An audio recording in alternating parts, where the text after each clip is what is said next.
I wanted to jump in here as it is fresh on my mind because man, what a doozy.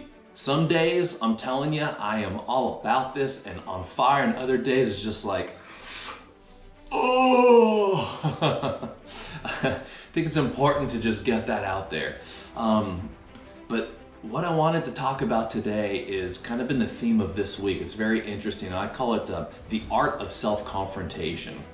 I had a group of actually 3 people. It started out 2, but then another one kind of teamed up. But it kept coming up on this theme of who's right, who's wrong. And it's interesting because everyone, all 3 of them thought the issue was the issue, but it's like a great saying, Captain Jack Sparrow, the problem is not the problem, the problem is the attitude about the problem. I love when he says that, and I always crack up when I hear that because that is so true in life and in sobriety. Is I think this is the problem up here, the tip of the iceberg, but it's all the stuff underneath. And so these people were going at it back and forth of saying, well, the only reason why I came at you that way is because you didn't listen to me before. And then the person started going back, and it was like, guys, whoa, time out. Well, my little referee put the stripes on and blow the whistle. And so we started to strip apart. And this is what it typically is. It's person A feels I'm not being heard or respected or understood, and I want you to give me those 3 things. And person B says the same damn thing. I'm not feeling heard or respected or appreciated, and I want you to show that to me. And so we get this conflict of what that looks like. And so it led to this impromptu, not session, but just kind of sitting down and saying, isn't it ironic that we're both wanting and desiring the same thing? To really be heard and understood. And at its core level, that's what we all want. We want to know that in some way, shape, or form, we're lovable and we're good enough. Those are the 2 primary fears that keep popping up.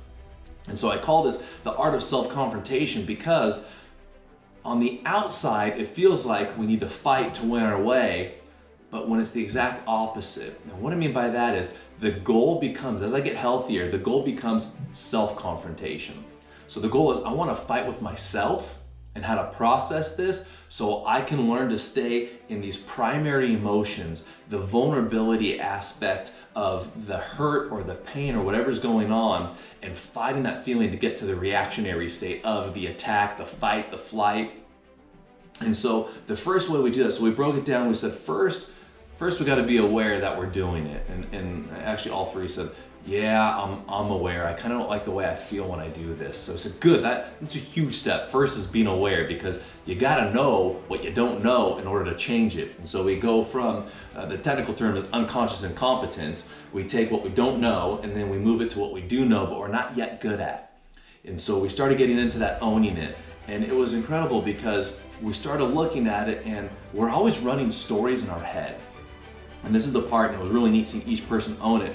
And their story was, this person didn't do this on purpose just to piss me off. And so I'm gonna demand from them. And that was the story in this person's head. And this person's head was, this person came at me and I'm just trying to do my own thing. And so I'm gonna go. And it's amazing because it all stemmed from a story in the head. And so the first thing to look at is I wanna own my part and own my behavior so I can get to that self-confrontation and fight internally, or even fight externally, but with myself so I can think it out. And then the next part is understanding, okay, that story in my head, I don't know if that's true. Let me get some more information, or let me ask some questions that challenge that.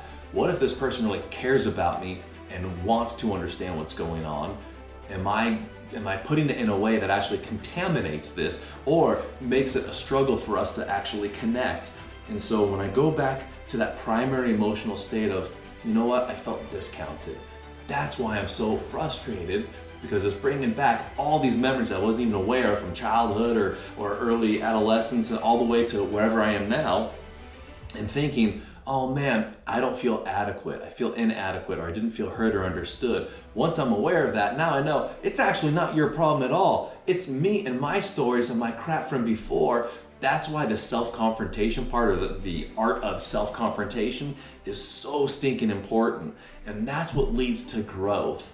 And so that's why, just getting fresh of helping navigate this space with some individuals, I wanted to get that down because it carries it everywhere. It's not just here. And it's not just in addiction, it helps in relationships with family, with significant others, with kids, and understanding I gotta own my stuff.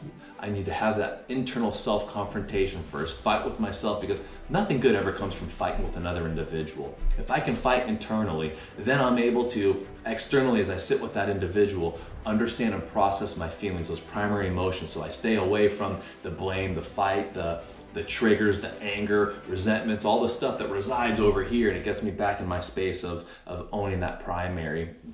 So I wanted to get that down. I want to continue providing tools that helps resonate both inside and outside of how to navigate life in a healthier way. Because the cool thing is when we navigate it in a healthy way, we get much better outcomes.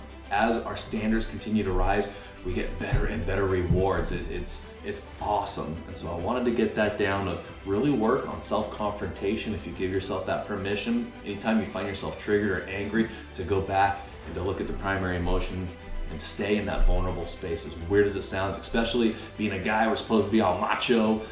No, I want to fulfill in life. I'm willing to go right down to primary and go, oh man, I really feel hurt when this happens. And so keep doing the work, keep doing that self-confrontation. As we grow, it's incredible, because then we don't get fazed by the external stuff and the blame or different things. We can go, oh, this person's yelling at me because they're really hurt, or yelling at me because, oh, I said I was gonna do something and I didn't, so they must feel abandoned or betrayed. I can see that and I gotta own it. So yes, it's fantastic stuff. Keep on growing and keep on coming back.